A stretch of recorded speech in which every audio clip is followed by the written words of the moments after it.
अगर भाजपा की सरकार फिर बनेगी तो डीजल और पेट्रोल का मूल्य 400 पार होगा, अरहर की दाल का मूल्य 400 पार होगा। ये जो बेटी अभी आपके सामने किताब खरीद कर आई है, एक एक नोटबुक की कीमत 400 के पार होगी।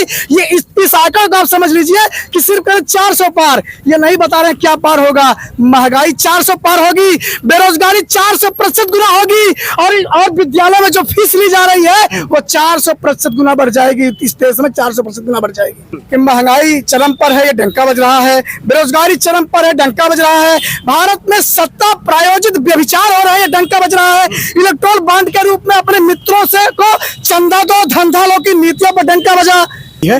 300 का सिलेंडर 1200 रुपए में बिका, 65 रुपए का पेट्रोल 120 रुपए में इस देश में बिका, 54 रुपए में मिलने वाला डीजल 96 रुपए में बिका, 80 रुपए में मिलने वाली अरहर की दाल 210 रुपए में मिल रही है।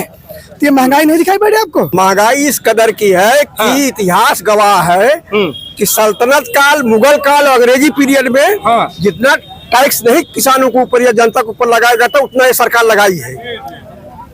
भारत की पहलवान बेटियां जो दुनिया पूरे विश्व में भारत का जो है सीना गर्व से ऊंचा किया, भारत के तिरंगों को उन्होंने परचम लहराया पूरी दुनिया में। पहलवान बेटियों के साथ भाजपा के सांसद ब्रजभूषण शरण सिंह ने किस तरह से कुकर्म किया और भाजपा उनको बचाने के चक्कर में क्या क्या रही हथकंडे अपनाई, सबने देखा। इनका ये जो नारा है पूरी तरह से खोखला है, बल्कि बेटी बचाओ इन भाजपाइयों से। कुलदीप सिंह सेंगर को आपने देखा होगा किस तरह से अपने गाँव की बेटी के साथ कुकर्म किया, उसके परिवार को और उसके आधा दर्जन परिवार को फिल्मी स्टाइल में खत्म करवा दिया। इनके पूर्व गृह राज्य मंत्री चिन्मयानंद ने, भाजपा के पूर्व गृह राज्य मंत्री चिन्मयानंद ने अपने विद्यालय में पढ़ने वाली छात्रा के साथ किस तरह से कुकर्म किया, इसको भी पूरे उत्तर प्रदेश ने, पूरी दुनिया ने देखा है कि भाजपा के लोग किस तरह से बेटियों के साथ अपराध और अन्याय करते हैं। ये किसी से छिपा नहीं हुआ है।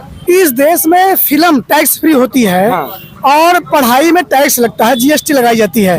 पेंसिल, शार्पनर, किताब, कलम, स्कूली ड्रेस पे, स्कूली बैग पे इस सरकार ने भरपूर टैक्स लगाया, पूरी जीएसटी लगाई है, पूरा फुल स्लैब लगाया है। यानी कि आम आदमी के बच्चे स्कूल न जाए, मंदिर में घंटा बजाए, मस्जिद के सामने खड़ा होकर हुटिंग करे, यही सब इस सरकार में चल रहा है।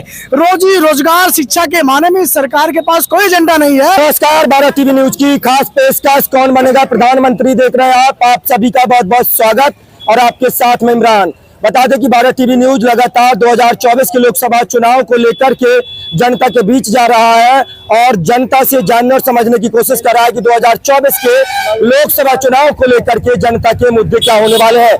बता दें, एक तरफ जहां सत्ताधारी पार्टी और केंद्र सरकार में मोदी सरकार दावा कर रही है कि अब की बार 400 पार, वहीं इंडिया गठबंधन लगातार दावा कर रहा है कि इस बार इंडिया गठबंधन की सरकार बनने वाली है। जनता हमारे साथ है, इनसे सीधा बातचीत करेंगे और जानने और समझने का प्रयास करेंगे कि जनता जो है वो क्या सोचती है। क्या नाम है आपका? मेरा नाम राकेश मिश्रा है। क्या कहिएगा, क्या है मतलब जो सरकार जो है 10 साल से काबिज है, केंद्र में मोदी सरकार है, सूबे में योगी सरकार है, शिक्षा, स्वास्थ्य और रोजगार बेसिक नीड होती है, बेसिक मुद्दे होते हैं, कितना काम किया है इस पर? देखिए, काम तो उत्तर प्रदेश में या पूरे देश में शिक्षा के क्षेत्र में या रोजगार के क्षेत्र में नहीं हुआ है। जब इस देश की जनता ने मंदिर और मस्जिद वालों को चुना है तो शिक्षा की बात होना मुश्किल है, असंभव दिखाई पड़ता है। अभी आपने ही देखा कि इस देश में फिल्म टैक्स फ्री होती है और पढ़ाई में टैक्स लगता है, जीएसटी लगाई जाती है। पेंसिल, शार्पनर, किताब, कलम, स्कूली ड्रेस पे, स्कूली बैग पे इस सरकार ने भरपूर टैक्स लगाया, पूरी जीएसटी लगाई है, पूरा फुल स्लैब लगाया है। यानी कि आम आदमी के बच्चे स्कूल न जाए, मंदिर में घंटा बजाए, मस्जिद के सामने खड़ा होकर हुटिंग करे, यही सब इस सरकार में चल रहा है। रोजी रोजगार शिक्षा के माने में इस सरकार के पास कोई एजेंडा नहीं है। अभी आप लोगों ने देखा होगा 2 महीने पहले यूपीपी की परीक्षा हो जिसमें लगभग 60 लाख अभ्यर्थी शामिल हुए और पेपर किस तरह से लीक हुआ आप लोगों ने देखा होगा अच्छी तरह। पूरा उत्तर प्रदेश नहीं, पूरे देश ने, पूरी दुनिया ने देखा कि उत्तर प्रदेश में यूपीपी का पेपर किस तरह से लीक हुआ।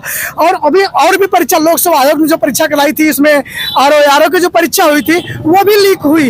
यानी कि यह इस देश की सरकार, मौजूदा सरकार, भाजपा की सरकार, चाहे योगी की हो चाहे मोदी की सरकार हो, वो हिंदुस्तान के बच्चों को पढ़ने लिखने नहीं देना चाहती है। वो तो कह रहे हैं कि बेटी पढ़ाओ बेटी बचाओ नारा दिया जाता है, महिला सशक्तिकरण की बात करते हैं, महिलाओं के सम्मान में भाजपा मैदान में, बेटियां पढ़ेंगी तो बेटियां बढ़ेंगी, इस तरह के तमाम स्लोगन, तमाम जो चीजें चला रहे हैं वो लोग। इनका ये झूठ का परिंदा आप लोगों ने देखा। भारत की पहलवान बेटियां जो दुनिया पूरे विश्व में भारत का जो है सीना गर्व से ऊंचा किया, भारत के तिरंगों को उन्होंने परचम लहराया पूरी दुनिया में। पहलवान बेटियों के साथ भाजपा के सांसद ब्रजभूषण शरण सिंह ने किस तरह से कुकर्म किया और भाजपा उनको बचाने के चक्कर में क्या क्या रही हथकंडे अपनाई, सबने देखा। इनका ये जो नारा है पूरी तरह से खोखला है, बल्कि बेटी बचाओ इन भाजपाइयों से। कुलदीप सिंह सेंगर को आपने देखा होगा किस तरह से अपने गांव की बेटी के साथ कुकर्म किया, उसके परिवार को और उसके आधा दर्जन परिवार को फिल्मी स्टाइल में खत्म करवा दिया। इनके पूर्व गृह राज्य मंत्री चिन्मयानंद ने, भाजपा के पूर्व गृह राज्य मंत्री चिन्मयानंद ने अपने विद्यालय में पढ़ने वाली छात्रा के साथ किस तरह से कुकर्म किया, इसको भी पूरे उत्तर प्रदेश ने, पूरी दुनिया ने देखा है कि भाजपा के लोग किस तरह से बेटियों के साथ अपराध और अन्याय करते हैं। ये किसी से छिपा नहीं हुआ है। गृह मंत्री अमित शाह कहते हैं कि महिलाएं अब इतनी सुरक्षित हो गई हैं कि रात में 12 बजे गहने लाद करके जो है देश की राजधानी दिल्ली हो चाहे लखनऊ हो, सब कहीं जो है वो निकल सकती हैं, अब इतनी सुरक्षित हो गई है। देखिए, देश में चैन सिंह की घटना घटी, हमने अभी आपको गिनाया। महिलाओं की आबरू के साथ किस तरह से खिलवाड़ आपने देखा। बीएचयू के कैंपस में भाजपा के तीन लोगों ने वहां पढ़ने वाली एक बेटी के साथ किस तरह से कुकर्म किया, किस तरह से बलात्कार किया, किस तरह से व्यभिचार किया भाजपा के लोगों ने। और इसी अमित शाह की पार्टी ने और नरेंद्र मोदी की पार्टी ने उन बलात्कारियों को बचाने के सारे हथकंडे अपनाए। हाथरस की बेटी के साथ जो बलात्कार हुआ उसमें भी भाजपा के लोग शामिल रहे। ये अमित शाह क्या कहेंगे भैया, अपने बेटे को पहले बचाए, अपने बेटों को सेट कर रहे हैं, बेटी उटी को बचा नहीं रहे भैया। इस बार क्या होगा? 400 पार का नारा दे रही है भारतीय जनता पार्टी, कह रही है 400 पार रहेंगे, किसान खुशहाल हो गए, नौजवानों को रोजगार दे दिया, किसानों की आमदनी दुगनी कर दी है, अगर 5 किलो राशन तो बिठा के खिला ही रहे हैं। भैया, हम आपको 2 मुद्दे बहुत अच्छी, आपके इस प्रश्न को हम बताएंगे कि पश्चिम बंगाल में भारतीय जनता पार्टी की जब चुनाव लड़ने गई, नरेंद्र मोदी ने कहा आपकी बार 200 पार, 72 पर अटक गए। हिमाचल में कहा कि बार रिवाज बदलेगा, हिमाचल में हार गए। कर्नाटक में भी यही कहा, कर्नाटक में हार गए। हरियाणा में कहा अब की बार 75 पार, 40 पे सिमट गए। दिल्ली में कहा इन्होंने अब की बार 45 पार, 8 सीट पर अटक गए। तो ये 400 पार का जो नारा है इनका जुमला है। हाँ, 400 अगर पार होगा तो अगर भाजपा की सरकार फिर बनेगी तो डीजल और पेट्रोल का मूल्य 400 पार होगा, अरहर की दाल का मूल्य 400 पार होगा। ये जो बेटी अभी आपके सामने किताब खरीद कर आई है, एक नोटबुक की कीमत 400 के पार होगी। ये इस आंकड़े को आप समझ लीजिए कि सिर्फ 400 पार, ये नहीं बता रहे क्या पार होगा। महंगाई 400 पार होगी, बेरोजगारी 400% गुना होगी और विद्यालय में जो फीस ली जा रही है वो 400% गुना बढ़ जाएगी। इस देश में 400% गुना बढ़ जाएगी। भाजपा कहती है कि बहुत हुई महंगाई की बार, अब की बार मोदी सरकार। वो कह रहे हैं बहुत हुई डीजल पेट्रोल की मार, अब की बार मोदी सरकार। ये तमाम दावों और वादों के साथ भाजपा आई, आज जो सब खत्म कर दिया, कह रहे महंगाई कम हो गई है। देखिए, महंगाई के मुद्दे पे भाजपा बोलने लायक नहीं रह गई है। 300 का सिलेंडर 1200 रुपए में बिका, 65 रुपए का पेट्रोल 120 रुपए में इस देश में बिका, 54 रुपए में मिलने वाला डीजल 96 रुपए में बिका, 80 रुपए में मिलने वाली अरहर की दाल 210 रुपए में मिल रही है। तो ये महंगाई नहीं दिखाई पड़ रही आपको? बेरोजगारी और महंगाई पूरे भारत को अपने गिरफ्त में ले ली है। सरकार की जो नीतियां होनी चाहिए जनता को सहूलियत देने के लिए, सरकार के पास कोई सहूलियत नहीं है। इलेक्ट्रोल बॉन्ड के रूप में इन्होंने जिस तरह से कमीशन लिया और अपने मित्रों को फायदा दिया, ये पूरे देश के सामने है कि 50 रुपए में बिकने वाला दवा आज 500 रुपए में बिक रही है मेरे भाई, 500 रुपए में बिक रही है। डंका बज रहा है, मोदी जी का डंका बज रहा है विदेशों में। बिल्कुल डंका बज रहा है कि महंगाई चरम पर है, ये डंका बज रहा है। बेरोजगारी चरम पर है, डंका बज रहा है। भारत में सत्ता प्रायोजित व्यभिचार हो रहा है, ये डंका बज रहा है। इलेक्ट्रोल बॉन्ड के रूप में अपने मित्रों से को चंदा दो, धंधा लो की नीतियों पर डंका बजा। हफ्ता वसूलने के नाम पर, यानी कि अभी आपने देखा वित्त मंत्री के पति प्रभाकर जी ने कहा कि इलेक्ट्रोल बॉन्ड विश्व का सबसे बड़ा घोटाला है, दुनिया का सबसे बड़ा घोटाला। तो ये वित्त मंत्री के पति जी ने कहा कि विश्व का सबसे बड़ा घोटाला इलेक्ट्रोल बॉन्ड है। भाजपा ने जो किया है सत्ता प्रायोजित घोटाले। इस बार क्या होगा? इस बार इंडिया गठबंधन की सरकार बनेगी। जनता अगड़ाई ले चुकी है, 400 पार करने का नारा खुश हो जाएगा। ये 140 150 सीटों पर भाजपा सिमट जाएगी, इंडिया गठबंधन की सरकार बनेगी। बदलाव होगा, बहुत बड़ा बदलाव होगा, क्रांतिकारी क्या चाचा बदलाव होगा इस बार? हाँ, समाजवादी पार्टी की सरकार बनेगी। समाजवादी पार्टी की सरकार बनेगी। बदलाव करने के आप? हाँ, हम बदलाव कर देंगे।